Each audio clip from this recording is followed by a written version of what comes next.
Meus irmãos, minhas irmãs, apresentarmos o professor Rodrigues Ferreira é de praxe, mas não seria necessário.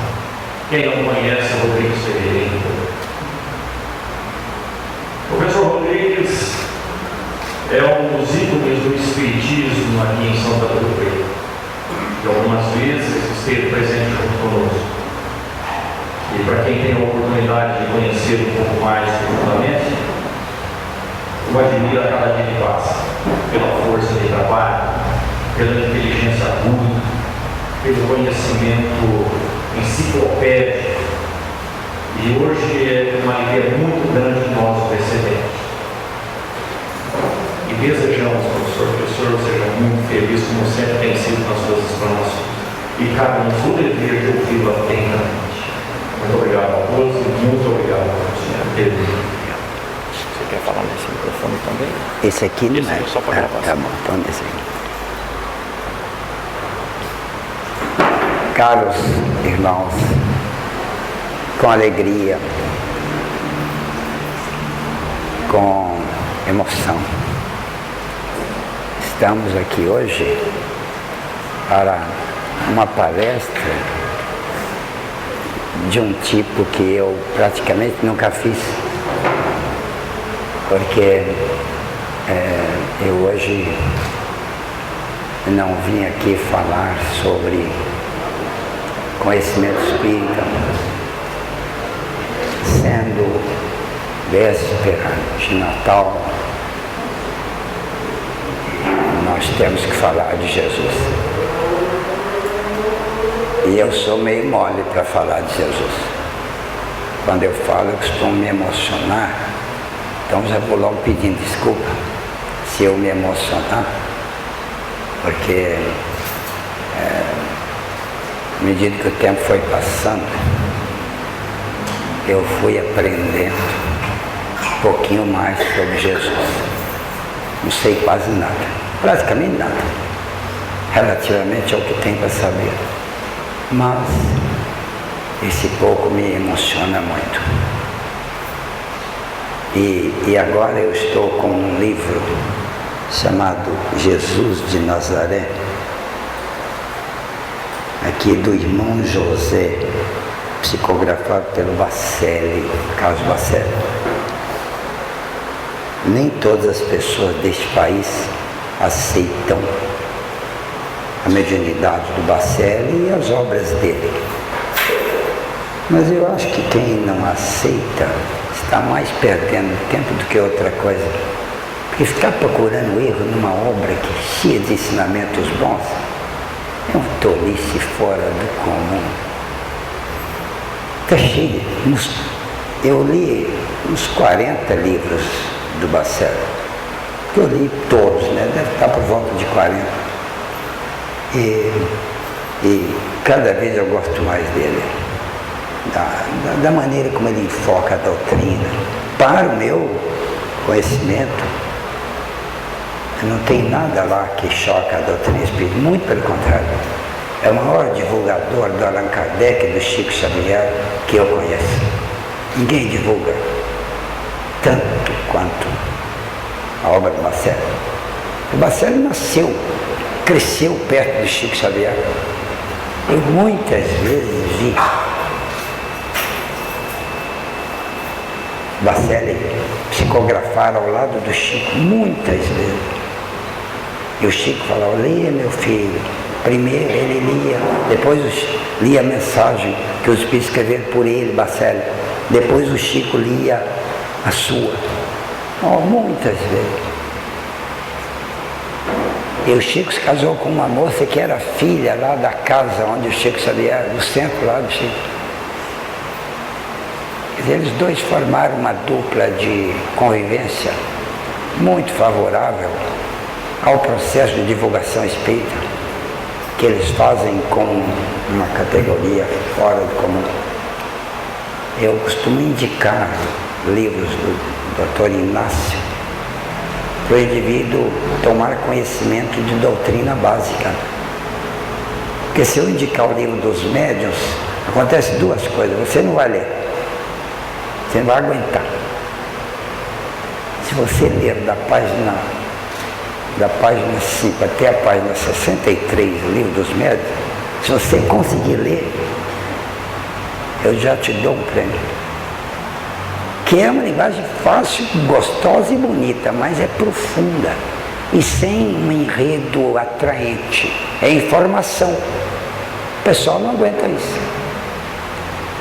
Quer escrito na base de um fator atrativo. É igual palestra espírita. Palestra espírita tem dois problemas com ela. Você tem que fazer um conteúdo correto de doutrina espírita. E segundo, que aliás passa a ser o primeiro, tem que ser de um modo agradável. Se você não for agradável na palestra, ninguém pega o conteúdo. Então você perde tudo. Quer dizer que o agradável vem primeiro. Ou você agrada na palestra ou você não faz. Porque divulgar sem agrado, o pessoal começa a rezar para você parar. Então, assim é o livro. O livro tem que ser agradável, senão a gente não continua lendo. A gente para. Não vou ler esse livro não.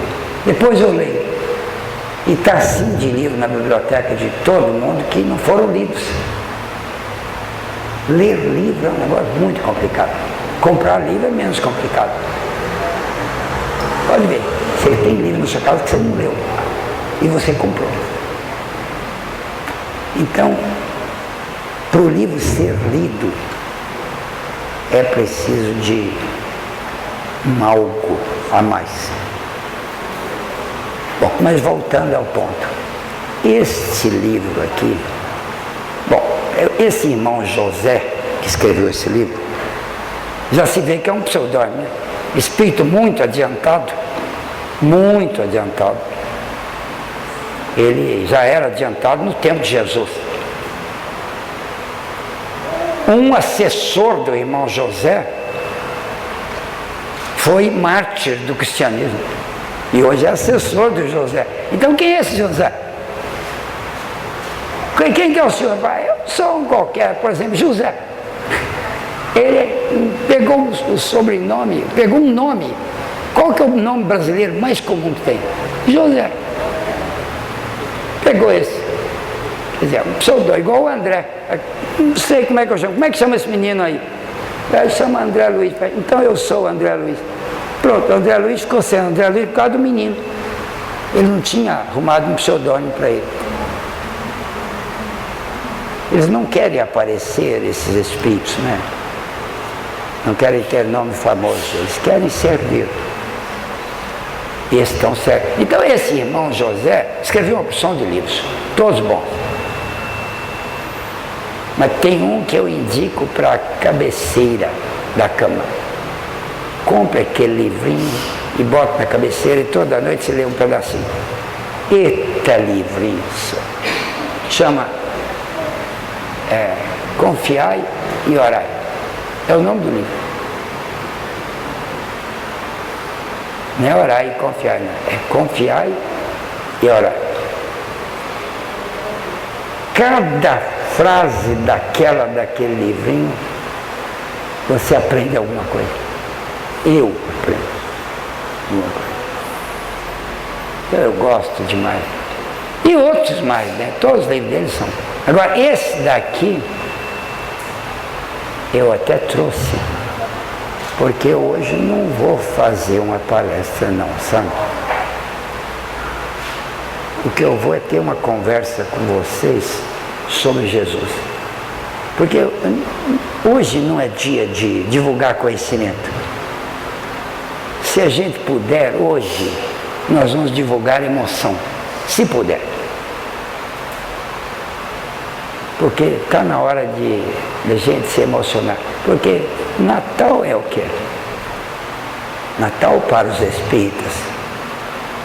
Cada religioso pega o Natal do jeito que a sua religião concebe, né? E faz o que pode. O que eles fazem lá para comemorar está muito bom, vamos abençoar. Agora, os espíritos fazem o quê? Os espíritas fazem duas coisas com o Natal. Uma delas é caridade. Na época do Natal, os espíritas se empenham e vão ajudar os pobres. Todo centro espírita faz isso. Os espíritas conscientes fazem isso. Eles vão reduzir o infortúnio. Você não vai resolver problema de ninguém, só reduzir infortúnio.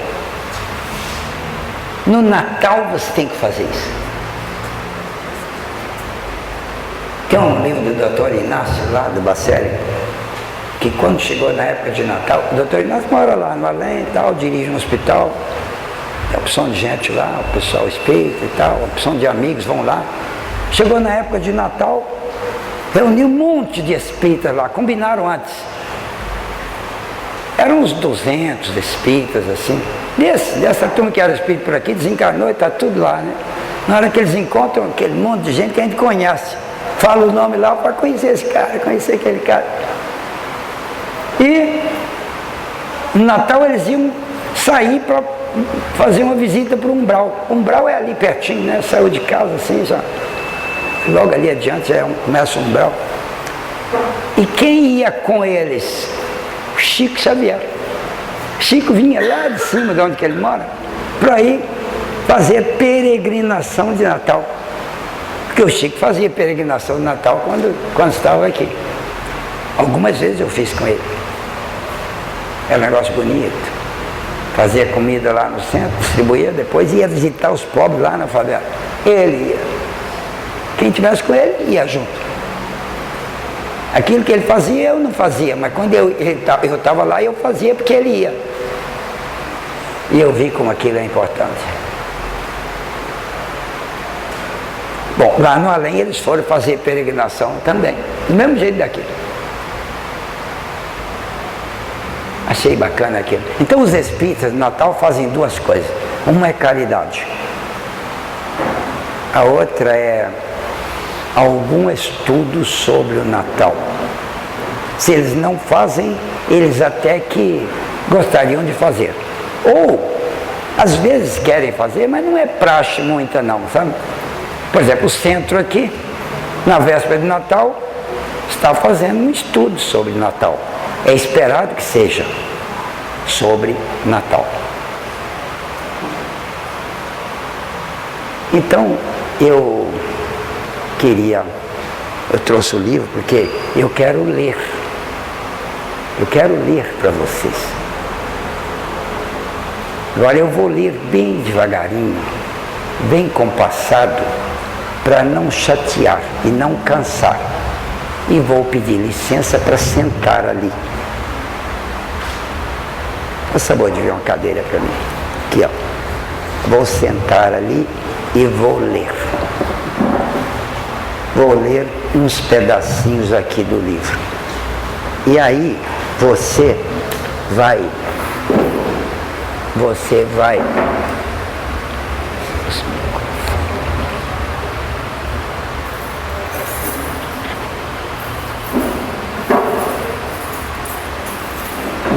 vai acompanhar comigo. Eu vou fazer uma introduçãozinha sobre o que é que eu vou ler.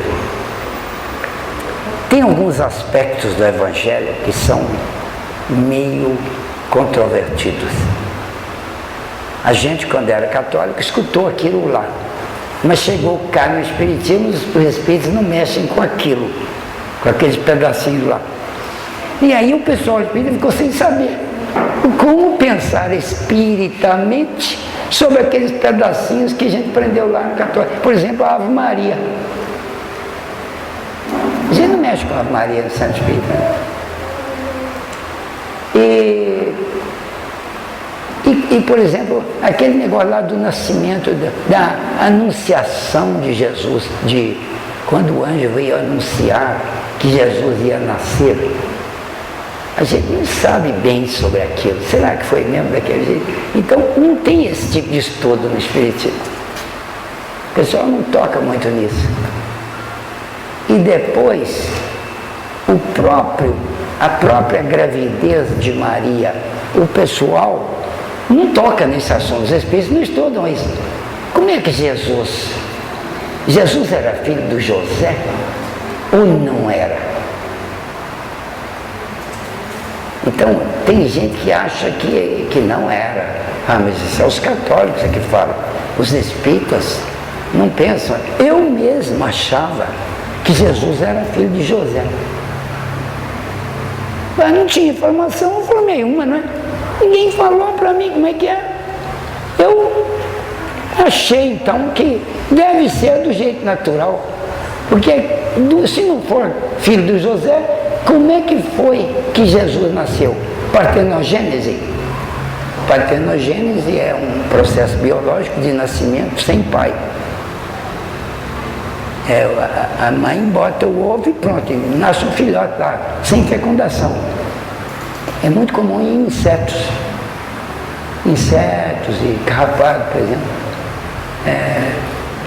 É muito comum em outros micro-organismos inferiores, algas, certas bactérias. Bom, micro-organismos tem muito isso.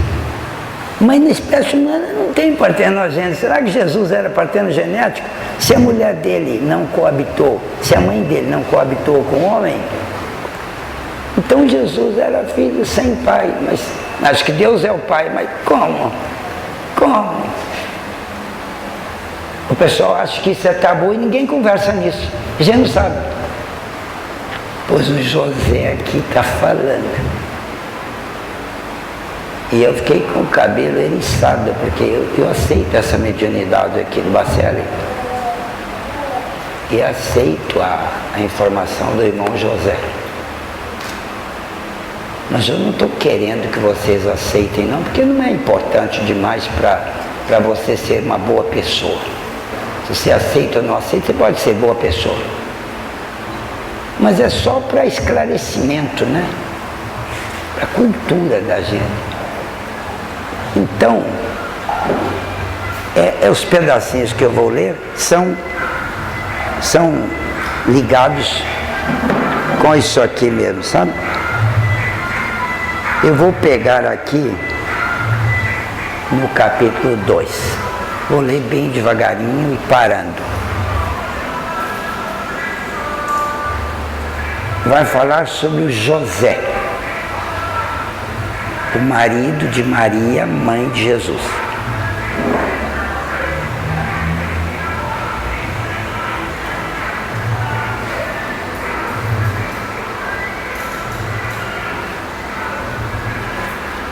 Deixa eu ver aqui. Não, vou pegar aqui um pedacinho que eu preciso aqui atrás. Maria de Nazaré. Maria. Bom, vou começar a ler. Não comecei ainda não. Preocupado com o mosquitinho que está. Nazaré. Palavra que significa rebento, situada entre as montanhas da Galileia, dista quase 140 quilômetros de Jerusalém, a cidade dos profetas. Foi em Nazaré que nasceu Maria, na época chamada Miriam, que era Maria na língua deles lá, filha de Joaquim e Ana. Com os genitores, a afetuosa menina vivia em Jerusalém. O pai era oleiro e a mãe cuidava da casa.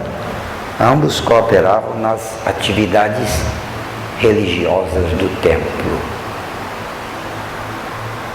Quer dizer, eu estou querendo aqui criar um ambiente doméstico, igual ao nosso, para colocar a família santa. Como é que eles eram gente iguais a nós e tinham problemas que nós temos? Quando criança, Maria sempre ouvia o pai em referências à vinda do Messias. E nas orações,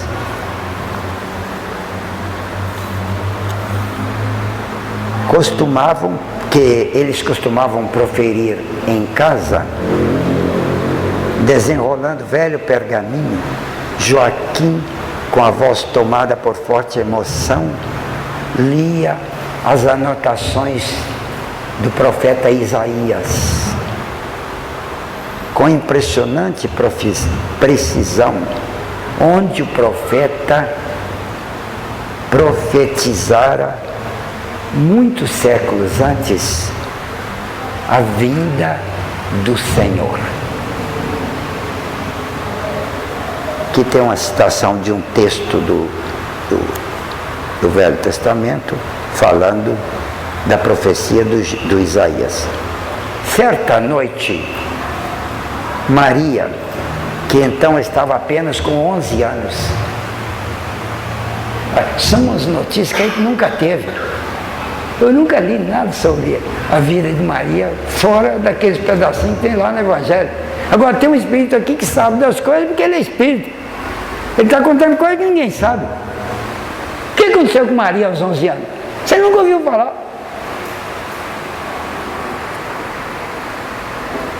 Com 11 anos de idade, sob a forte impressão que aquelas palavras de Isaías causavam, perguntou a seu pai, que lá na profecia fala que ele vinha e ia ser machucado, ia ser maltratado e morto. Então Maria, menina de 11 anos, perguntou assim: pai, mas o nosso Salvador há de sofrer tanto assim? Quem terá coragem de impor tantas dores a um homem que vem para nos libertar? Um homem que vem da parte de Deus. Quem vai querer machucar um homem assim? Filha, respondeu Joaquim, tendo os olhos quase cegos, pousados sobre a encantadora criança. Filha, não nos esqueçamos de que neste mundo todos os homens de Deus costumam sofrer muito. Isaías, Jeremias, Ezequiel, Daniel. Vivemos num mundo de iniquidades, sobre o qual a fé em nosso Deus não haverá de triunfar sem muitas lágrimas.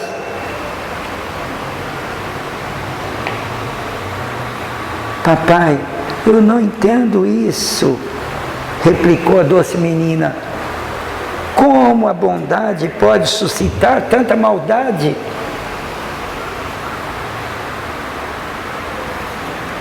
Joaquim, acariciando os cabelos louros. Eu não sabia que Maria era loura. Você viu falar, Henrique? Nunca ouvi falar que ela era loura, rapaz. Nunca mais eu faço piada com loura.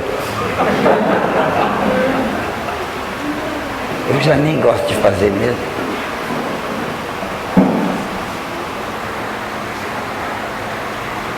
Acariciando os cabelos louros, reluzentes de Maria, falou: Ele há de modificar isso, minha filha. Olha, a fé otimista. Porque você pode ter uma fé pessimista. Ele vai vir e vai arrebentar com tudo isso aqui. Fé pessimista. Joaquim não, fé otimista. Ele vai consertar esses encrencas. É bom conversar com alguém que tem uma conversa otimista, não é? E é ruim conversar com alguém que fica: esse Brasil não vai para frente, não, é uma corrupção do cão. Que isso, fala isso não. Vamos contribuir nessa linha não. Vamos falar que o Brasil está indo bem. Está dentro de uma crise. Mas crise é uma decorrência natural da convivência harmônica. Diz a psicologia que todo par de indivíduos que vivem harmonicamente desemboca numa crise. Na crise eles encrencam tal, resolvem a crise, aprendem e vivem harmonicamente e entram em outra crise. É assim a história da vida da gente. Só entra em crise quem está vivo. É uma prova de vivacidade. O Brasil está numa crise, sai dela rapidamente. Sai logo. 2, 3 anos. Ah, não é muito assim. 2 anos, 3 anos é muito. O Brasil sai antes disso. E sai melhor. Sai mais forte. Mais experimentado. Está indo bem. Não vai faltar o feijão na sua mesa. Pode confiar.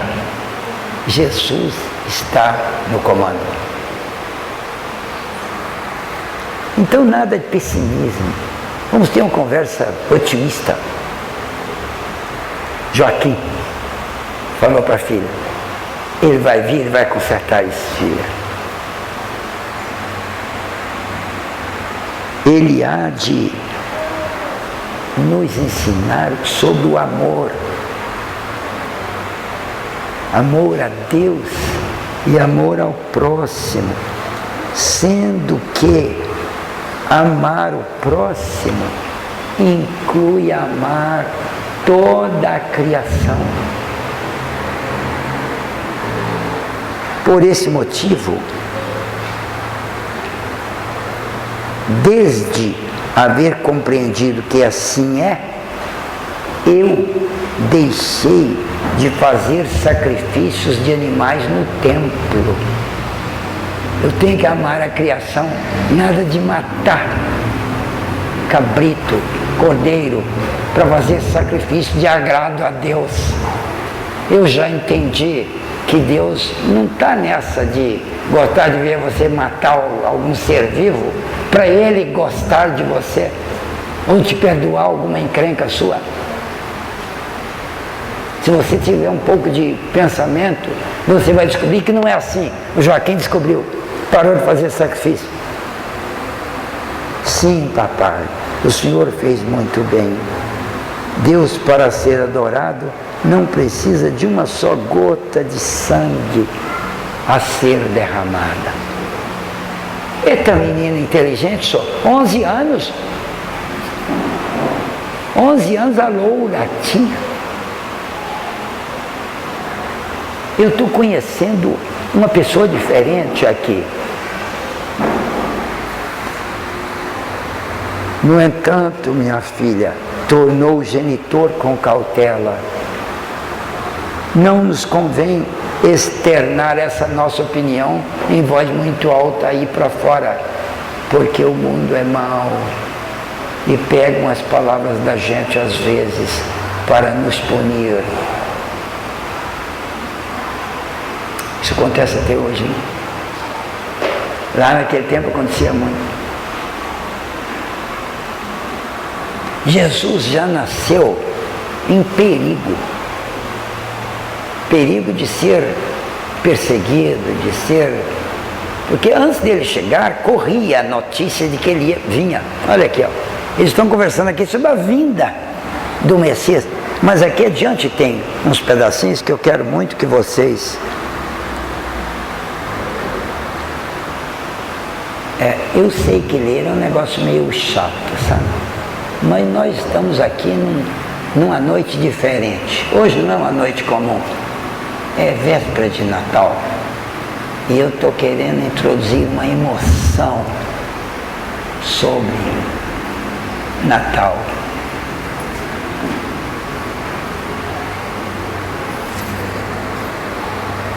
O diálogo entre pai e filha, por vezes, à luz de uma candeia, adentrava a madrugada.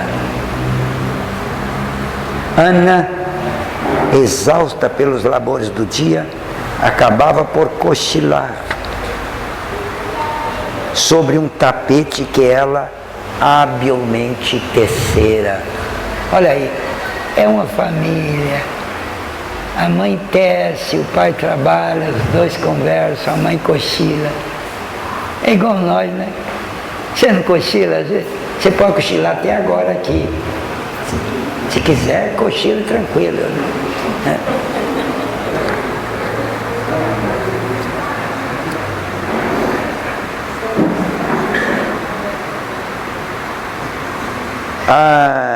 Aqui. Então, quando percebiam que a mãe estava dormindo, Joaquim e Maria, aos sussurros, como se pressentissem a vinda do Messias, que estivesse iminente, continuavam a conversar. Joaquim, antes de fechar os meus olhos mortais, eu quereria tanto conhecer o Messias, minha filha.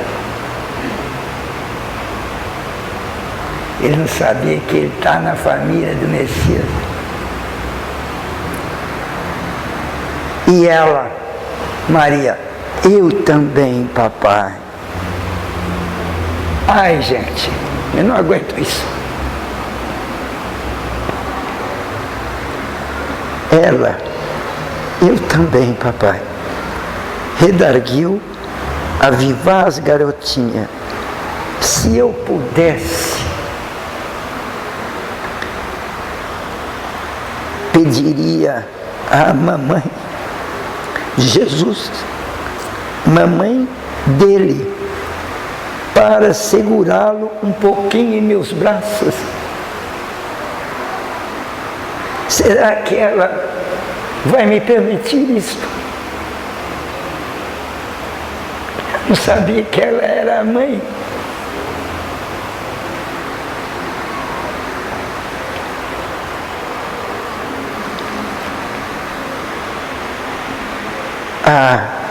Eu penso que sim, filhinha, pois a mamãe dele há de ser um coração tão bom quanto o dele.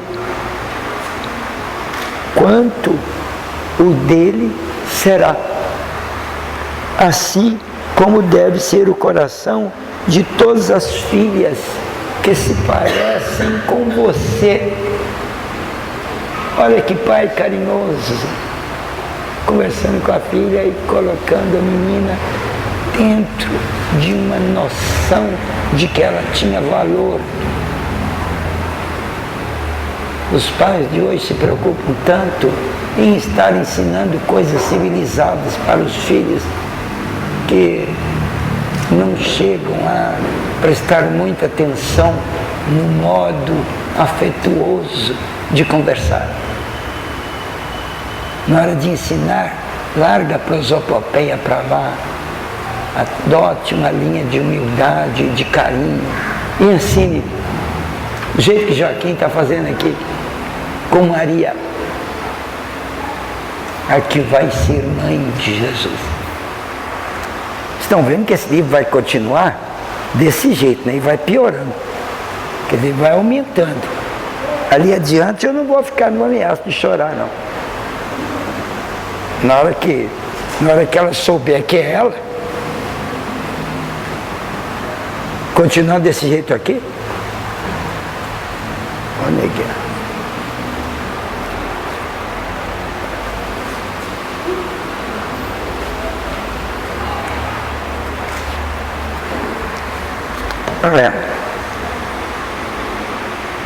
Tais conversas entre pai e filha viviam se sucedendo e por vezes Maria indagava seu pai: em que cidade ele nascerá, papai?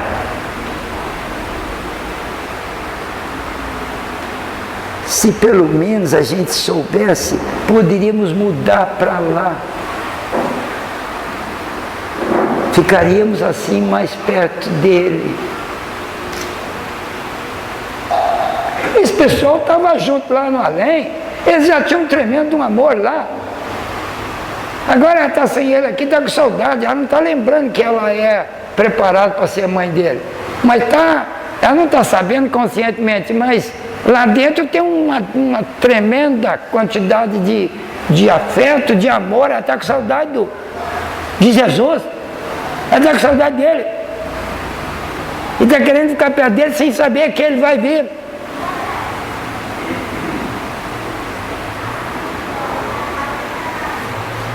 Onde ele vai nascer, meu pai?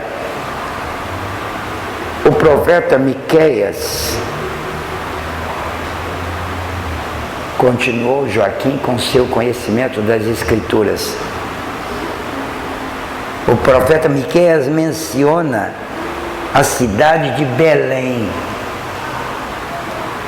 Outros, no entanto, dizem que ele nascerá em Jerusalém e que será descendente de família nobre, daqueles cultos sacerdotes de lá.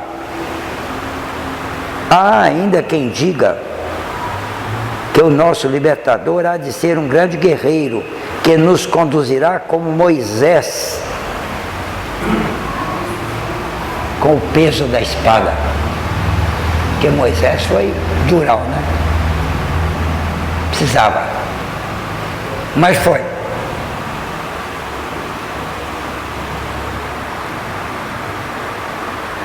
O que diz Miqueias, papai? O senhor está dizendo aí o que os outros falaram. Miqueias falou o quê? Miqueias afirma assim, agora citando trecho bíblico: e tu, Belém, pequena demais para figurar como um grupo de milhares de Judá, de ti me sairá o que há de reinar em Israel, e cujas origens são desde os tempos antigos, desde os dias da eternidade.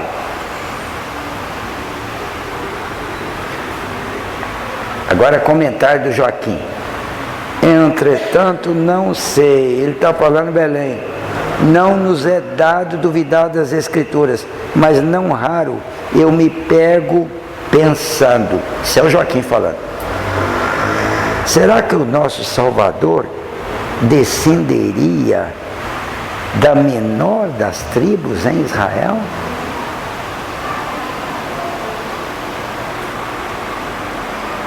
Da menor e da mais pobre, que é em Belém, a tribo de lá, né?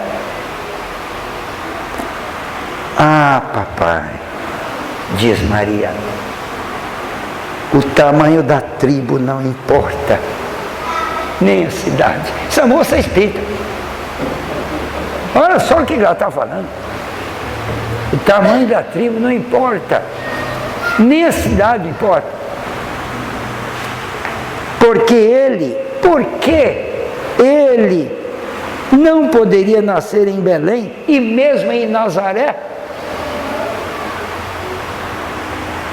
Eu não acredito que ele se fará um conquistador de espada na mão. Para mim ele será diferente de Moisés. Os tempos agora são outros, diferentes do tempo de Moisés. Depois de Abraão, minha filha, Moisés é quem mais nos merece respeito, pois foi ele quem nos libertou da escravidão no Egito. Não fosse por Moisés,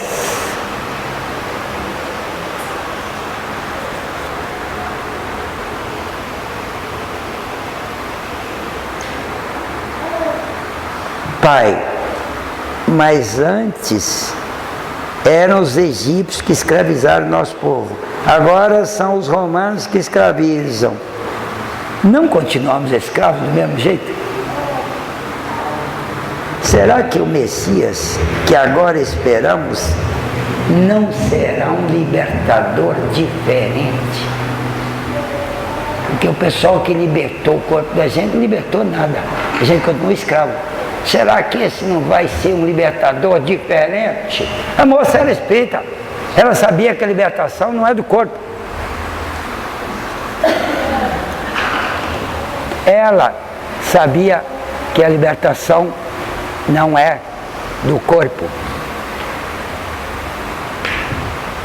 De acordo com a doutrina espírita, a libertação é da alma, é da mente, né? É do sentimento.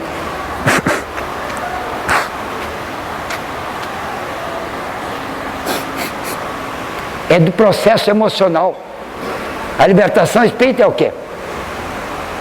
Os espíritos, se os espíritos não se libertarem moralmente, o sentimento e na cogitação, se eles não se libertarem desse jeito, os espíritas, o que eles vão se libertar? Porque do resto eles não se libertaram, não. Os espíritas passam dificuldade financeira, os espíritas adoecem para danar igual todo mundo. O que os espíritas estão levando vantagem? Nenhuma. Tem um tabu, sofre feito um condenado.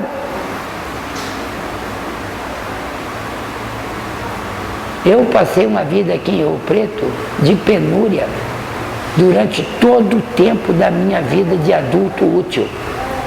Fui professorzinho, ganhava um salário pequeno e mal dava. Todo mês eu estava no vermelho, no cheque especial. Anos seguidos. Penava de medo de faltar comida e tal. Eu não sabia fazer outra coisa. E lá no centro e tal. E um dia que eu cheguei e falei assim, será que não tem nenhum espírito aí que me dá uma mãozinha?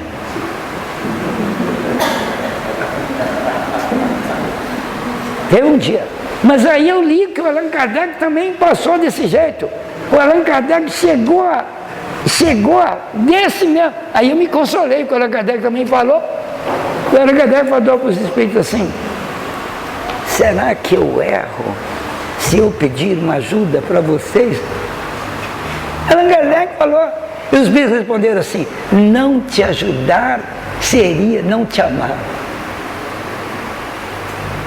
Mas ele continuou pobre. Ele resolveu os problemas ali imediato. Isso ele resolveu, o Allan Kardec. Mas continuou pobre. Eu também. Os espíritos me consolaram para danar e tal, mas eu continuei na dívida lá e tal, rapaz. Nossa!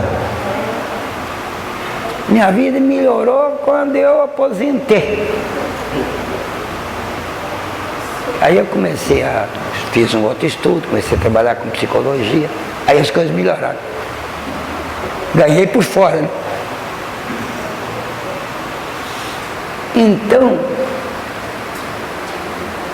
os espíritos não estão protegidos, não. Quer dizer, a libertação para nós não é social. Não é no dinheiro, não é na facilidade, não é na família. A gente tem encrencas familiares horrorosas. Olha o Chico Xavier. Teve um irmão suicida, um outro irmão que queria bater nele, o pai dele que era bêbado, e um monte de coisa. O Chico Xavier. Um parente meu doido que morou com ele, Fernando, a vida dele, quase a vida toda. E ele lá, abençoando todo mundo. Então, ser espírita para fim de resolver problema social, você errou a parada, errou o endereço. Você tem que ir para a igreja de... Não vou falar não. Quase que eu falo. Não estou aqui para isso. Mas aqui não corre dinheiro, nós não corremos sacolinha aqui. Os espíritos passam por. Se eles não quiserem passar por, eles têm que correr atrás de 2, 3 empregos. Aí não sobra tempo para o espiritismo. Então olha lá, voltando ao texto do Evangelho.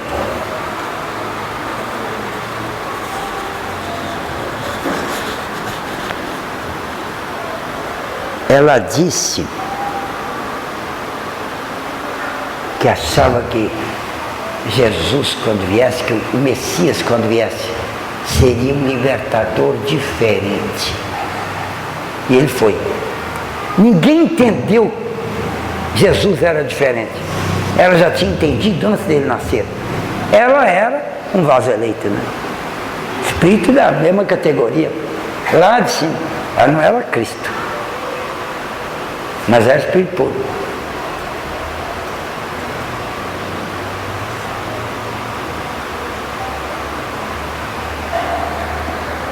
Dois anos e meio, quase 3, correram com celeridade, quer dizer, bem depressa.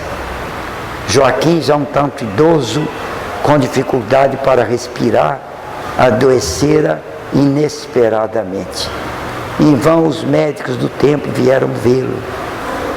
E Ana e Maria se desdobravam no intuito de fazê-lo aceitar algum tipo de alimentação. Igualzinho lá em casa, na sua casa, na minha casa. Igualzinho.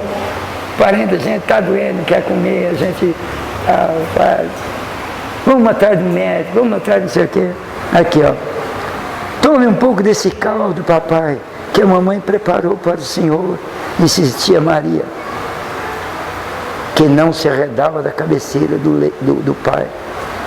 O senhor precisa se alimentar. Conheço essa frase. Maria, minha pequena, dizia-lhe Joaquim, agora quase completamente cego, não adianta, filha, sinto que o Senhor está à minha espera. Eles não falam que vão morrer. Quando ele morreu, ela não falou nenhuma vez que ele morreu. É assim, ele partiu. Ele partiu. Os espíritos com todo o sabidismo estão falando em morrer o tempo todo. Nós precisamos parar de falar isso. Ninguém morreu, partiu. A gente acha que desencarnou é melhor. Não, desencarnou é igual morreu. Partiu é que é melhor. E sua mãe partiu. Foi para o além. Deve estar agora com os bons espíritos. Ah, você sabe? Não, mas espero, vou falar o quê? Falar que ela está com o capeta lá. Na hora essa, está com os bons espíritos lá. Otimismo. A gente tem que aprender a viver. Se você não cuidar de ter uma vida boa, sua vida não vai prestar, não. Você tem que fazer, porque você não nasceu para ser coisa, troço aqui nesse mundo. Você nasceu para aprender a viver. Pode esquecer isso. E a gente não aprende porque caiu um conhecimento e uma competência na cabeça da gente. A gente aprende no esforço ali, ó, no dia a dia da dureza. É ali que a gente aprende. E Jesus está lá olhando a gente, sabendo que é aquilo mesmo. E está muito bom assim. Ah, senhor, está doendo muito. Fala, ótimo, filho. Você está aí para aprender a trabalhar. Quando você souber trabalhar, eu te trago para cá, você vem me ajudar por aqui. Mas agora fica aí e trabalha para você virar gente. Porque se você ficar aí, o senhor me ajuda assim. Você não nasceu para eu te ajudar. Você nasceu para você se virar para aprender. Porque quando você estiver aqui me ajudando, eu não vou fazer o serviço seu. E você tem que ser confiável. Você tem que ter competência de saber fazer. Eu boto você aí para aprender, você fica me gritando para ir te ajudar. Não é isso não. O recurso eu já te dei. E se a coisa apertar, eu estou aí. Mas fora isso, a dureza você tem que vencer.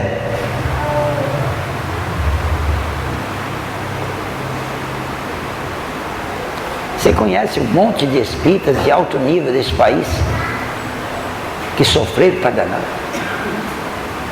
Tirando você, né, que sofre para danar até hoje. Mas estão lá no testemunho. Olha a Cipriana, o livro No Mundo Maior. Espírito de altíssimo nível. Quando ela fez uma prece, ela iluminou que nem um sol. Quando ela estava encarnada aqui, um filho dela foi assassinado, o outro filho foi para a guerra, morreu lá, e ela ficou leprosa e o marido largou ela porque não aguenta um leproso em casa. E ela ficou na penúria, sempre abençoando os caminhos e achando que estava certo aquilo por causa dos débitos do passado. Quando ela desencarnou, explodiu em luz. Jesus Gonçalves, leproso, caindo nos pedaços, internado no sanatório de lepra. Todo mundo que ia lá ver ele consolava as pessoas. Virou espírita lá no sanatório, consolou todo mundo. Quando ele desencarnou, ele escreveu um soneto chamado Bendita Lepra. Bendita lepra, rapaz. A lepra libertou ele.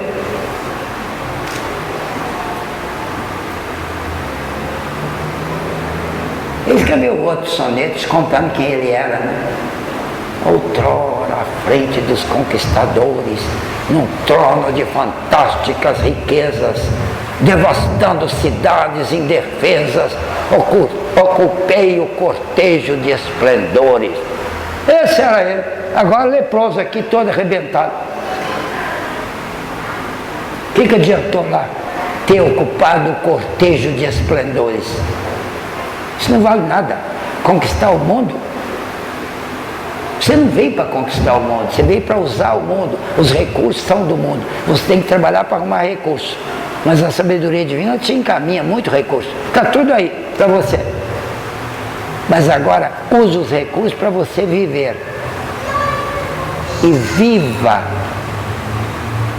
o ensinamento espírita para você evoluir. Porque foi isso que você veio fazer. Ah, e se eu não conheço o Espiritismo? O Espiritismo está presente mesmo sem esse nome. Antes não era o Espiritismo, mas era o amor ao próximo. Era melhorar a cabeça e melhorar o coração. Ainda continua sendo isso. O Espiritismo só prega isso. Lá nos Estados Unidos não tem Espiritismo. Tem lá um centrinho lá que só prega para brasileiro. Porque os americanos mesmo não querem saber de Espiritismo. Mas lá tem Espiritismo através das universidades. Eu leio uma porção de livros de PhDs lá das universidades, e os conteúdos do livro são tudo espírita. Eu falo, nossa, esse cara é espírita, olha aqui, olha o livro dele. Olha o que esse cara está falando aqui. E fazendo prosélitos, ele espalhando lá e conseguindo adeptos lá para tudo que é canto. Quer dizer, o pessoal lá não está abandonado, a doutrina está lá, com outro nome, de outro jeito. Porque não importa se o nome é espírita, o que importa é se é estudo, serviço. Isso é que importa. Cogitação, merecimento. Trabalho no bem para arrumar merecimento. Melhora a cabeça para melhorar a cogitação. Melhorar o modo como você pensa a vida. É isso que eu acho que é a finalidade. Vou ler mais um pedacinho para vocês. Mas agora eu vou pular aqui para o capítulo 5. Porque esses próximos aqui ele vai falar sobre fenômenos ostensivos. Vai falar um pouco aqui sobre José, mas o tempo não vai dar. Eu vou ler um pedacinho aqui do capítulo 5.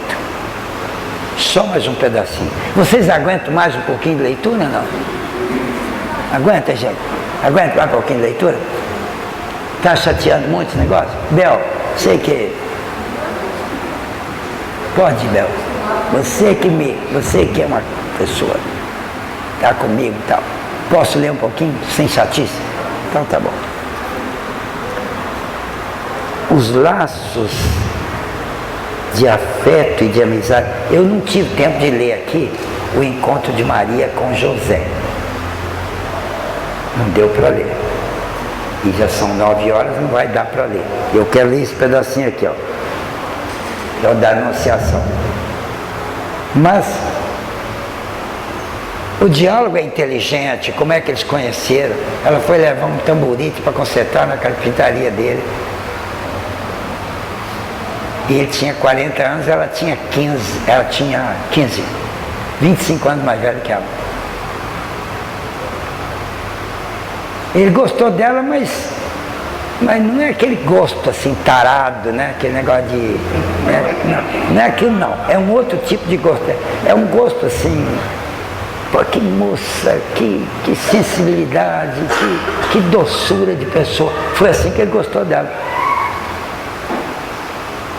Igual a gente gosta de uma criança, às vezes, que é uma doçura de pessoa. Pode ser até um menino. E ela, sem dúvida, gostou muito dele, porque ele foi muito carinhoso com ela. E eles formaram uma amizade. E a amizade cresceu. E ele ela morava só com a mãe dela, em Nazaré. E ele passou a tomar conta delas. Porque elas eram sozinhas no mundo perverso. Interessante que tem uma fala agradável aqui dos Espíritos no livro, né? Porque falam que Maria nunca correu risco nenhum. Tinha muito espírito bom. E as pessoas olhavam para ela assim com olhares cobiçosos, Mas aí acontecia não sei o quê, eles olhavam assim e falavam assim, deixa coitada da moça aí, deixa ela aí. Quer dizer, mudava de ideia. Ninguém se engraçou com ela.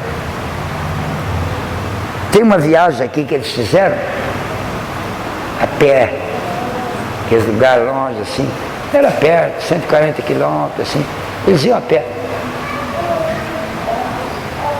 Gastavam 5, 6 dias de viagem a pé. E no caminho, assaltantes quiseram pegá-los. O José, a Maria e a Ana, mãe dela. Aí o chefe, teve um que chegou a avançar para o lado de Maria. Aí o chefe deles bateu o olho e falou assim, para! Pessoal, ele ficou impressionado, não sei com o quê. Não sei com o quê. Ele ficou impressionado com a moça, com o pessoal ali. Protegeu, o chefão dos bandidos lá. Mandou a turma se afastar. Traz comida lá que eles devem estar com fome. Estavam com fome. Traz água, estavam com sede.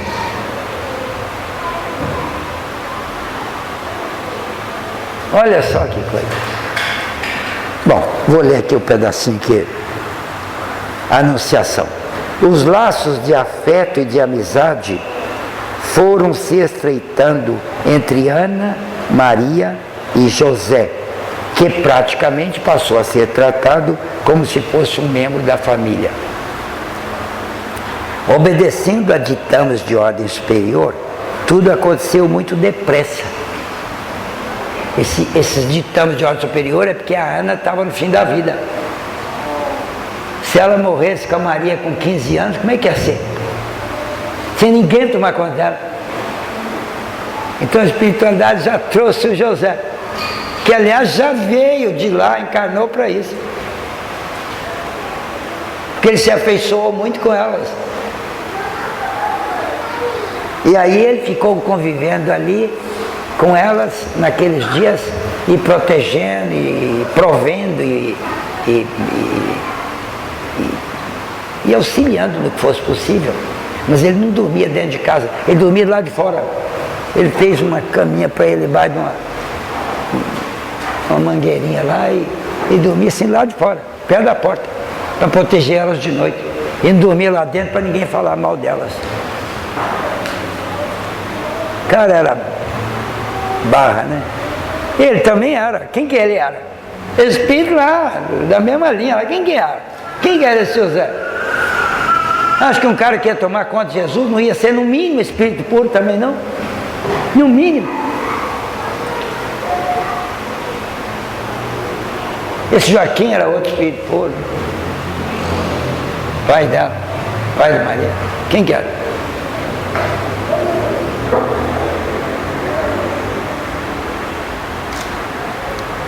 Filha, lhe disse certa noite, quando estavam a sós. Espera aí, deixa eu ver quem que está falando isso. Maria, pensando na saúde da querida mãe, chegou a cogitar de voltarem para Jerusalém, mas sua própria mãezinha a dissuadiu falando: filha, acredito que não vou demorar muito a seguir ao encontro de seu pai. Ela não falou em morrer. Eles não falam em morte. Não é da minha vontade que regressemos a Jerusalém. Eles não tinham nem dinheiro para ir. E estavam pensando em ir por causa da saúde dela. E ela que veio com a solução. Não é da minha vontade. Fiquemos em Nazaré. José tem sido um bom amigo e percebo o carinho e respeito com que ele trata você. Tenho certeza de que, caso eu venha a faltar, você não ficará sozinha. Algo me diz que seu destino é aqui, Nazaré.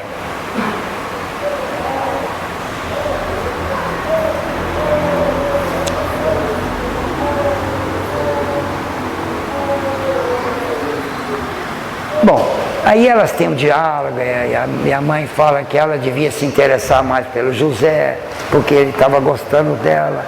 E ela fala assim, mãe, eu também gosto dele, mas o amor que eu sinto por ele, eu já investiguei de tudo quanto foi jeito, é igualzinho ao amor que eu vejo as pessoas sentirem pelos seus irmãos. Eu não tenho por ele aquele tipo de amor que eu vejo as pessoas terem para casar. E a dizer a verdade, eu vou contar para a senhora até já deve saber, mas eu não penso em me casar. Eu vou me dedicar ao Messias. Vou me dedicar a Deus.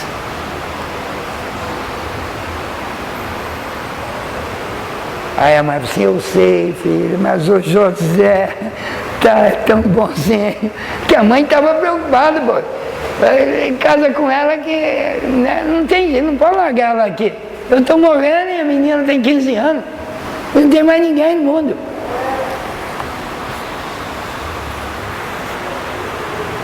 E ela assim, filha, mas você promete que vai olhar para ele com outros olhos? Assim, mãe, como é que eu vou olhar com outros olhos se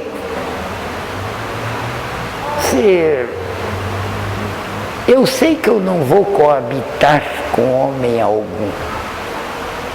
Ele vai aceitar isso? Assim, filha, vou contar para você um segredo. Eu não estou querendo ler para não demorar.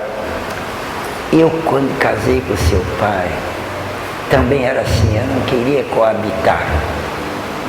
Era um irmão para mim e tal. Mas sabe, o tempo foi passando, e tem dia que está fazendo frio, e aí a gente encosta, e aquele friozinho, aquele calor que a gente precisa, aí desperta um outro negócio que você agora não sabe o que é, mas tem esse outro negócio que desperta e tal. E aí, né, faz igual o italiano atravessando o oceano, né? Vai parlando, e aí chegou na praia, né? É assim, mas não adianta querer enganar a senhora, né? Mas a senhora também não se engane comigo, eu não vou. Filha, vamos deixar para depois e tal. E foi indo. Aí, bom, eles acabaram conversando e ele aceitou. Assim, eu gosto tanto de você, você não precisa de preocupar comigo, eu durmo longe e tal, eu só vou proteger você. E ela falava, José, você é tão... Eu queria ser como você, tão adiantado assim, você é demais, eu não conheço uma pessoa tão boa assim como você. Ficar com você é uma honra para mim, uma glória. Ela falou, mas eu não posso. Ela não falou isso, mas eu vou falar. Não posso deitar com você. Você aceita isso? Eu disse, querido, eu já sei que você é assim. Pode ficar tranquila, não quero. Não sinto falta. Casou com ela. Ela casou. Casou e viveram bem. A mãe morreu e tal. Morreu não. Partiu ao encontro do Joaquim. Partiu. Aí eles estavam vivendo 2 cômodos ali e tal. E teve uma noite, essa eu vou ler.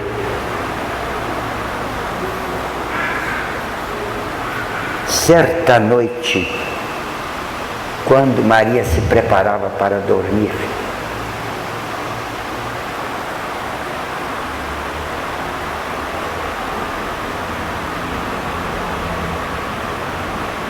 ela, de inesperado, sofre uma leve vertigem. E então, à sua visão, se destaca a figura de um ser iluminado. Que ele disse, Maria, não se assuste, eu sou Gabriel, venho da parte de Deus. Olha que delicadeza, né?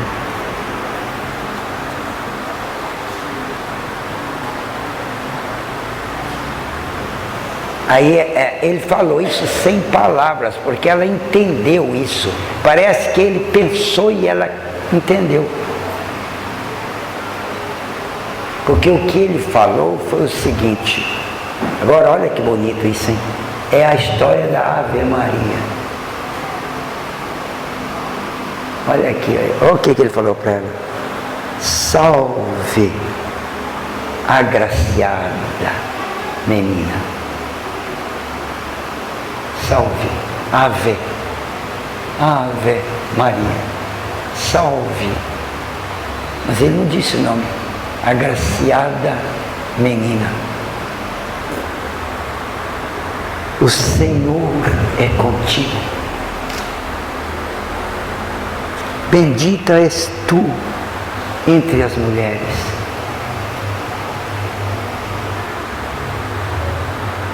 Perturbando-se momentaneamente, antes que tivesse tempo de pensar no que aquelas palavras traduziam, Gabriel continuou falando.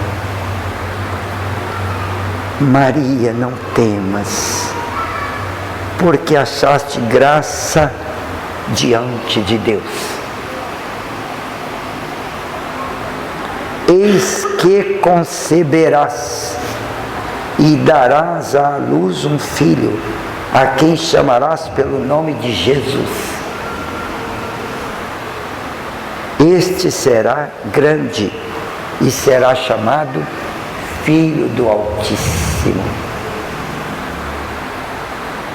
Deus, o Senhor, lhe dará o trono de Davi, seu pai. Ele reinará para sempre sobre a casa de Jacó, e o seu reinado não terá fim. O caso de Jacó aqui é o símbolo da humanidade, que é os judeus, né, os israelitas espalhando para o mundo. A jovem então redarguiu: como será isto? Pois não tenho relação com homem algum.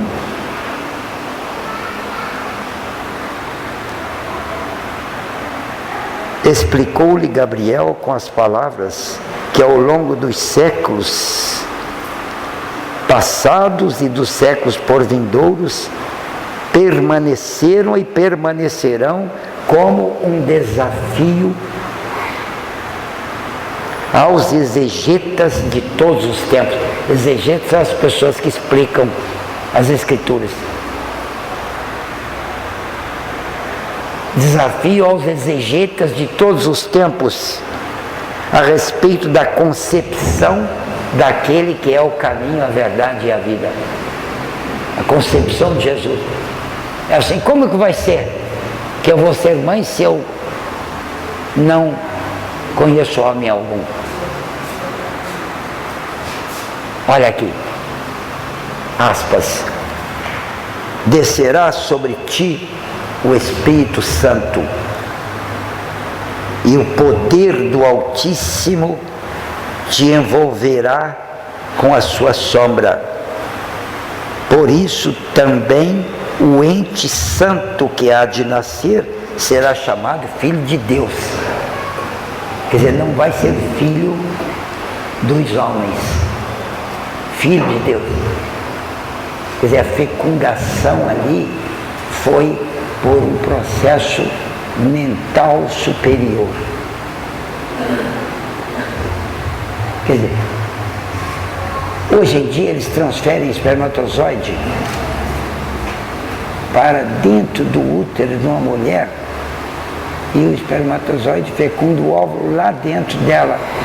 Chama-se, ou então eles fecundam o óvulo cá no tubo de ensaio e depois injetam dentro do útero da mulher e nós temos fecundação artificial. Será que a espiritualidade maior, muito maior, não tem competência para mentalmente elaboraram um esquema de fecundação artificial. Num caso excepcional, porque quem está nascendo ali, quem vai nascer ali, não é uma pessoa qualquer, é o Cristo.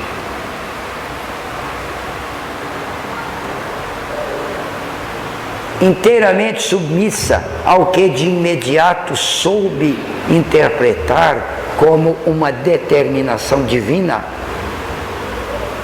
e que, sob qualquer hipótese, não lhe caberia discutir, ela respondeu: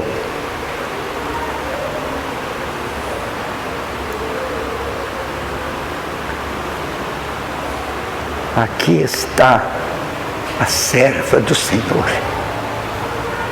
que se cumpra em mim conforme a tua palavra. Não entendo, não sei o que é, mas como está vindo da parte do Senhor, eu aceito.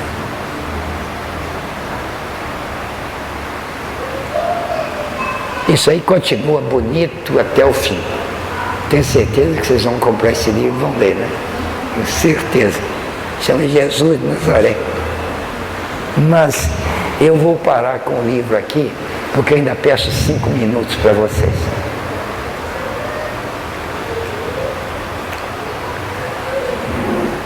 Quem é que estava nascendo ali? Não era um espírito puro, não. Era um Cristo. Cristo é um espírito diferente.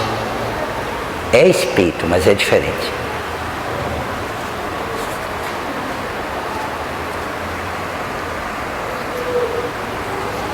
Temos estudos feitos por pessoas muito entendidas em estudos do Novo Testamento. Um deles é o Haroldo Dutra, que é, para mim, uma sumidade fantástica.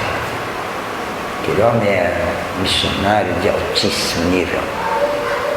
Hoje que eu conheço bem os estudos dele, eu sei que ele é um vaso eleito que veio para isso que ele está fazendo, divulgando Kardec, Elie Jesus, Chico Xavier, de um modo magistral. É uma honra estar podendo conviver na mesma época que o Haroldo, para poder ver o que ele fala, o que ele ensina. E ele tem um estudo sobre os Cristos que eu achei fenomenal. Ele diz que o tempo médio para se formar um espírito puro é aproximadamente por volta de 5 bilhões de anos. 5 bilhões de anos. Que é o tempo, mais ou menos, de existência do planeta Terra. A Terra tem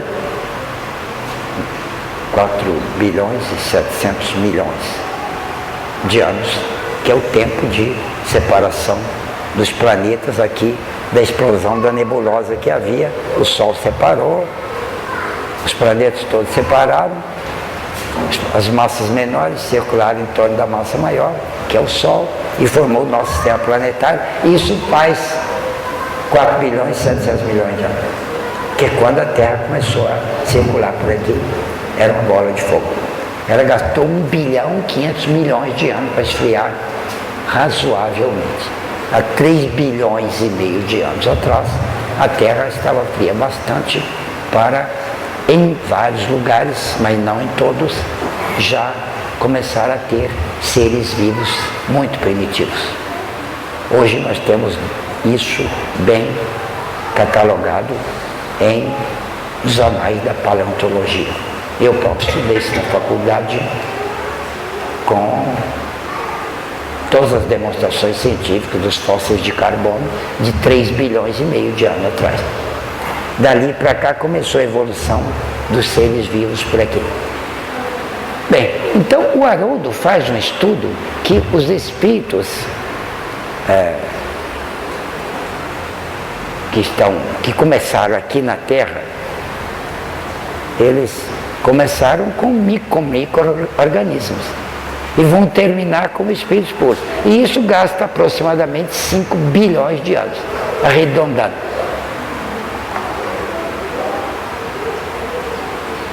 Nós estamos distanciados desse tempo, né? Porque nós hoje, nós estamos com a idade da Terra, se a gente começou por aqui, né? Então, mas nós não começamos lá nos 5 bilhões, nós começamos no mínimo 3 bilhões e meio para cá. Então não deu para chegar espírito puro para nós aqui. Mas nós estamos caminhando. Agora, daqui para frente o tempo não precisa ser muito comprido, não. Porque a gente vê o espírito aí num prazo de 2, 3 encarnações, ele se adianta muito. Emmanuel, por exemplo, nos tempos de Jesus, há 2000 anos atrás, ele era um senador romano muito materialista e até bastante enérgico, bastante exigente e tudo mais. E hoje ele é Emmanuel, um espírito que orientou o espiritismo aqui no planeta, diretamente orientado por espíritos que lidavam com Jesus. E algumas vezes ele próprio ia ter com Jesus, Emmanuel, que já esteve com ele lá na Palestina, lá quando ele era senador Públio Lentulus, conforme está escrito no livro há 2000 anos. E Jesus, inclusive, na época convidou, e ele não aceitou. E Jesus falou que oportunamente ele estaria com ele. Quer dizer, você volta, negão, ele falou. Jesus. Pois bem, então, num prazo aí de 2000 anos, Emmanuel progrediu barbaridade. E então nós também. Nós daqui para frente nós vamos ter uma sequência de vida mais rápida de progresso. Que a gente já aceitou conscientemente a estrutura libertária do Cordeiro. Isso os espíritas conscientes. Pois bem, mas e Cristo, como é que forma? Diz o Haroldo que quando chega espírito puro, o indivíduo pode vir a ser convidado para entrar em um outro curso, que é o curso de Cristos, que é o que Jesus entrou. E o Haroldo diz que o tempo de formação de um Cristo é 15 bilhões de anos. Não sei de onde o Haroldo tirou isso não, mas ele calculou lá por meio bom, nem sei o tipo de cálculo que ele usou para fazer. Mas ele sabe que o Cristo, os vários Cristos, que são aqueles que tomam conta de planetas, são muito adiantados porque eles são Cristos. Eles não são espíritos puros, mas eles agora são Cristos, muito superior ao espírito puro. Mas Cristo, do tamanho de Jesus, ainda não está no máximo não. Porque lá no sistema planetário, e o Haroldo, para dizer isso, ele fica lendo Allan Kardec numa mensagem do Lamennais, lá na Revista Espírita de fevereiro de 1868. Uma mensagem que o Allan Kardec recebeu lá de um espírito, que estava junto com São Luís. E o Lamennais, que era um cientista, que está falando isso. Que Jesus lá está num conselho de Cristos, e no sistema planetário aí, e esse conselho de Cristo é dirigido por um Cristo superior aos outros todos. Então, acima de Jesus tem um outro curso, que é uma outra escala de espíritos superiores, que levam até esses espíritos comandantes de sistema planetário, que Jesus é comandante de planeta. Mas eu não quero seguir daí para frente não. O Haroldo até que segue, vai para frente, vai para a nebulosa, vai lá. Mas eu vou parar ali. E quero voltar a Jesus. Ele faz um comentário que me impressionou muito. Assim, você já avaliou o tamanho do amor de Jesus? E eu nunca tinha pensado nisso. Sei que ele ama muito, mas é tudo cálculo, né? Tá lá tão alto, deve amar muito. Aí eu próprio, para o meu gasto, comecei a pensar nisso. E eu cheguei à seguinte conclusão. E essa conclusão é que eu quero trazer para vocês aqui. Eu vou me dar como exemplo. Eu estou aqui na Terra encarnado, tendo uma vida espiritual razoável.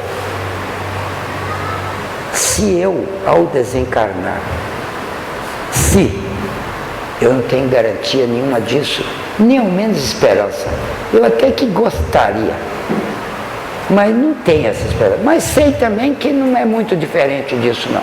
Quando eu desencarnar, se eu não tiver algumas encrencas aí que eu estou desconhecendo no momento, eu não vou ficar parado no umbral. Eu vou passar lá de passagem, igual todo mundo, mas depois, né, eu seguirei adiante. E pode, mas vamos supor que eu chegue a nosso lar. Se eu botar o pé dentro de nosso lar, é 1 grau acima do que eu estou hoje. Hoje estou aqui bem espiritualmente. Eu estou bem espiritualmente. Daqui para cima, se eu botar o pé do nosso lar, dentro do nosso lar, eu estou num grau acima. Lá a vida é muito melhor, é muito mais feliz, é muito mais agradável, tem muito mais condições de serviços mais avançados e tal. A gente vai continuar trabalhando no bem, aquela coisa e tal, tal, tal. E para mim está muito bom. Aqui lá para mim é igual a ir para o céu. Mas não é céu não, é só 1 grau acima. A mãe do André Luiz, no livro Nosso Lar, ela não foi para Nosso Lar, ela foi para um lugar 1 grau acima de Nosso Lar. Tanto que para ela vir cá em Nosso Lar, ela precisava materializar. E para o André Luiz ir lá onde ela estava, naquele sonho, ele foi em sonho, quer dizer, ele largou o perispírito em Nosso Lar e foi em corpo mental, que é um outro tipo de corpo que tem para dentro do perispírito, muito mais sutil. E aí ele pode ir lá onde a mãe dele estava, visitá-la, por intercessão e providências dela, que era o espírito mais dentro. Então, acima de Nosso Lar, 1 grau acima, nós temos notícia de que existe. A mãe de Jesus, por exemplo, mora lá.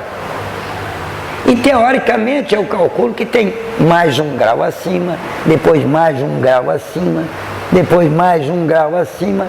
E quantos graus aí, antes de chegar em Jesus? Eu não sei quantos não, mas eu vou botar uns 1000, por minha conta. Uns 1000 graus até chegar a Jesus. Cada um acima do outro. Sendo que a diferença é aqui, Nosso Lar, a mãe do André Luiz, e depois mais acima, mais acima, mais acima, sucessivamente. Agora, outra coisa. Quanto é que você ama? Como é que você ama? Eu não sei, mas como é que eu amo? Qual é a minha quantidade de amor disponível para as pessoas? Eu sei que é pouca, pouquinha, mas é alguma coisa, não é zero. Eu sei que hoje eu estou muito melhor nisso do que eu estava antes, lá no começo. Quando eu tinha 20 anos, por exemplo, eu não estava cogitando de amar próximo nenhum. Próximo, se quiser, vai te catar. Eu estou atrás do meu interesse. Mas com o Espiritismo eu fui descobrindo e fui exercitando vontade. E exercitamento prático, artificial, caridade artificial, que a nossa caridade é toda artificial. Que quem não é caridoso faz caridade artificial. A gente faz caridade para ficar caridoso. Mas com o tempo a gente melhora um pouquinho. Então hoje, depois de 50 anos pouco mais de 55 anos de prática, de persistência de caridade, eu estou aqui num grauzinho bem pequenininho de amor, mas é melhor do que eu era no começo. Eu tenho certeza disso, que hoje cogito seriamente de ficar colocando servir, não ser servido. Hoje eu penso nisso, assim honestamente. Não sou experto nisso, não tenho conseguido êxitos, mas eu tenho consciência de que eu quero isso sinceramente. Servir, não ser servido. Quer dizer, que tem hora que eu quero ser servido, mas tem hora que eu... E se o indivíduo não tem essa consciência, ele está jogando para ser servido o tempo todo. E Jesus falou que era servir sem ser servido. Quer dizer que o crescimento é por aí. Pois bem, então eu já tenho emoções hoje muito maiores do que eu tinha antes.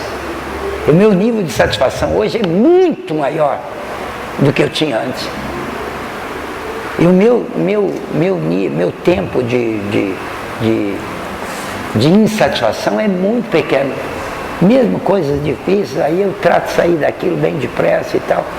E quer dizer que eu, com toda a minha impureza, incompetência e tal, estou consciente da coisa, mas eu sei que o meu grau de alegria de viver é muito maior do que antes. Por causa de uma droga, de um pouquinho só de amor a mais. Eu já tenho uma satisfação muito maior. Eu meço que tem um pouquinho de amor, não porque eu sei o que é o negócio do amor, é porque eu sei do negócio da satisfação. Eu tenho mais satisfação de viver, muito mais. Eu fico alegre o dia todo, o tempo todo, feliz, tranquilo, sereno, o tempo todo estou bem. Estou com 81 anos, não tenho doença nenhuma, estou forte para burro, estou sadio, estou... Então, não quer dizer que eu não vou ficar velho e não vou sofrer, não quer dizer. Mas quer dizer que o grau de satisfação é maior. Isso dá para aceitar, não dá? Porque pode acontecer com você também, você mede. Pois bem, então, do pouquinho que eu estou hoje, pouquinho só a mais do que o tanto que eu era, eu consegui uma satisfação bem maior. Se eu continuar assim, desse jeito, daqui mais uns anos, eu estarei com um grau de satisfação maior ainda e um pouquinho mais de amor. Então, se eu conseguir alcançar um nível como nosso lar, lá eu estarei com um pouco mais de amor e mais satisfação. Então a satisfação é proporcional ao grau de amor que você consegue. Ou seja, você é tanto mais feliz quanto mais amoroso você for.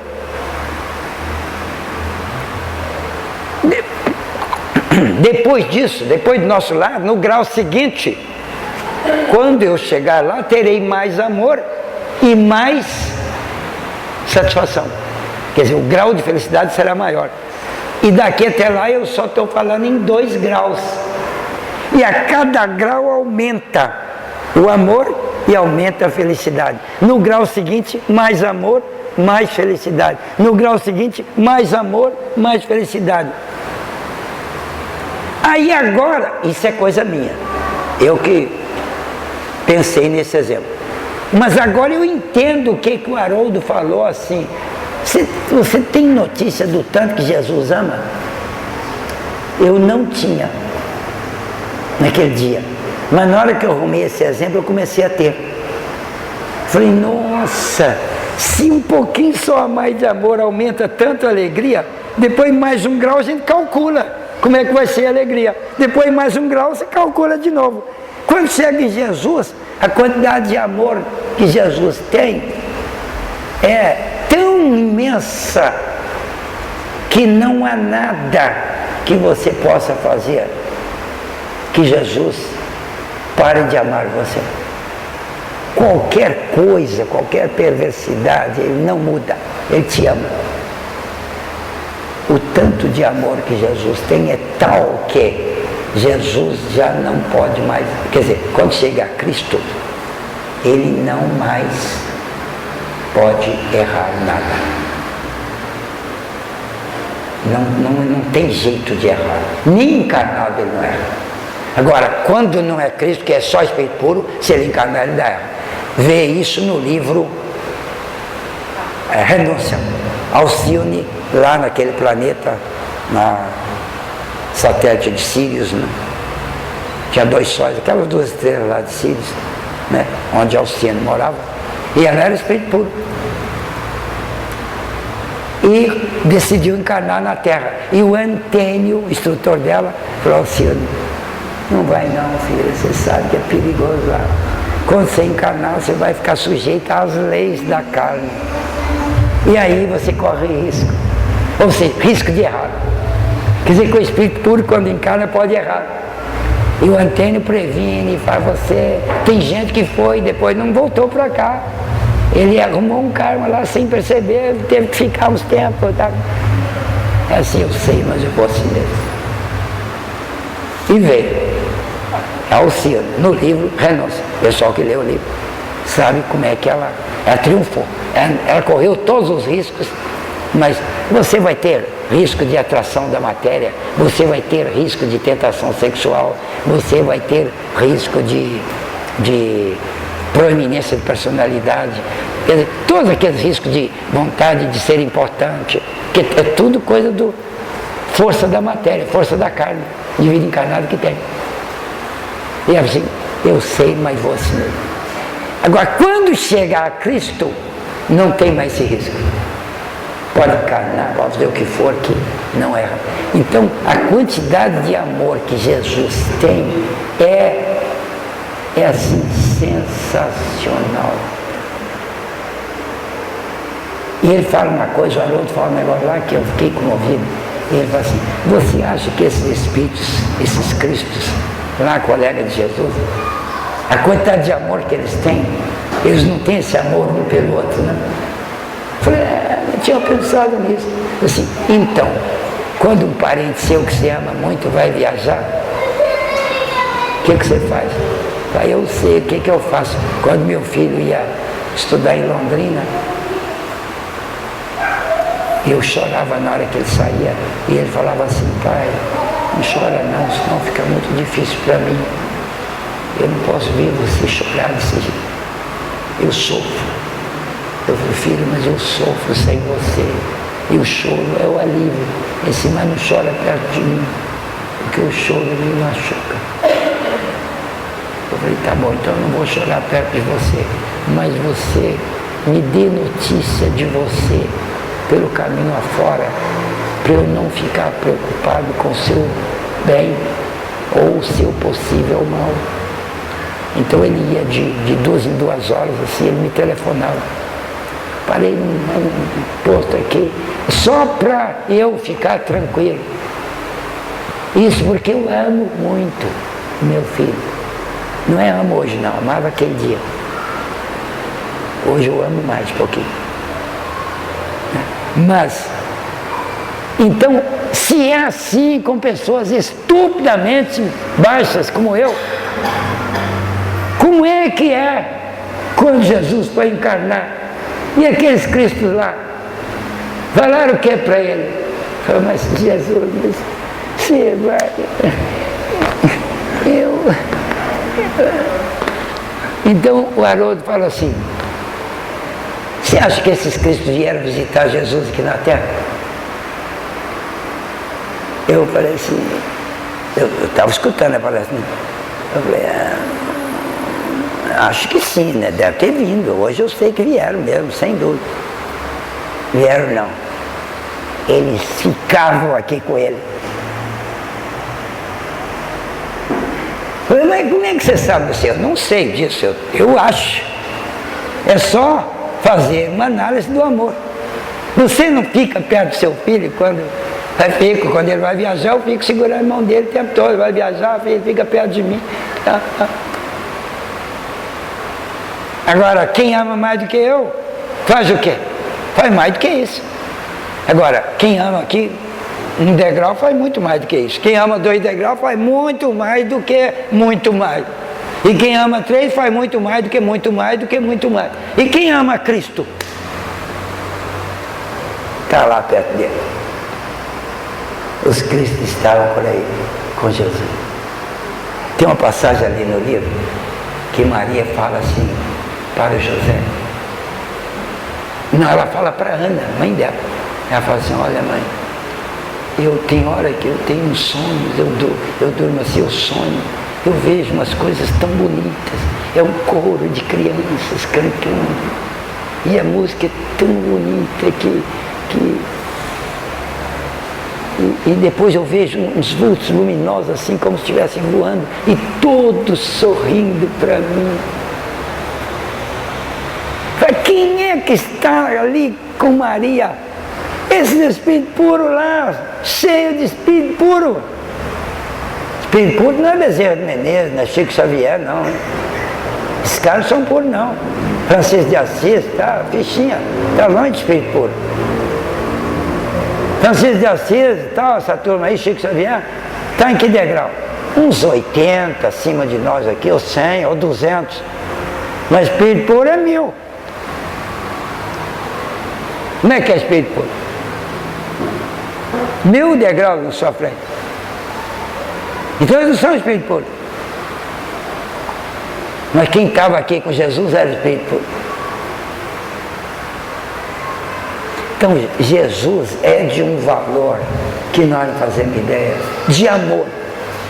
Jesus sabe de você, sabe de cada... Jesus dá notícia de cada folha que cai da árvore. Então ele dá notícia de você completa, sabe tudo sobre você. Mas será que é tanta gente? Ele sabe, assim, mas ele tem uma inteligência 1000 degraus, não é? E um degrau é milhões de anos, né? Um degrau, 1000 degraus acima do espírito puro. Aliás, é 15.000 degraus. Então, que tanto que ele ama? Que inteligência que ele tem? Ele sabe de você. Jesus sabe de você. Jesus quer o seu bem o tempo todo. Só quer o seu bem. Então, quando chega Natal aqui, nós pelo menos no Natal precisamos saber disso. E se nós estamos estudando o amor, nós temos que estudar a gratidão e o carinho. Nós temos que ter notícia disso. Então, sabendo que Jesus é isso, de amor, e o tanto que ele fez e faz por nós, então no Natal, agora é o Natal, nós vamos ter ou não vamos ter um pensamento profundo de gratidão e de afeto por Jesus. Amanhã à noite, na hora que o pessoal estiver comendo leitoa assada, você pode comer também, mas tire um momentinho para você falar: meu Jesus,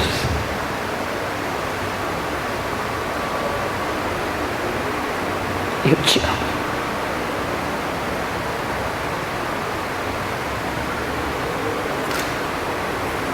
Gente, obrigado.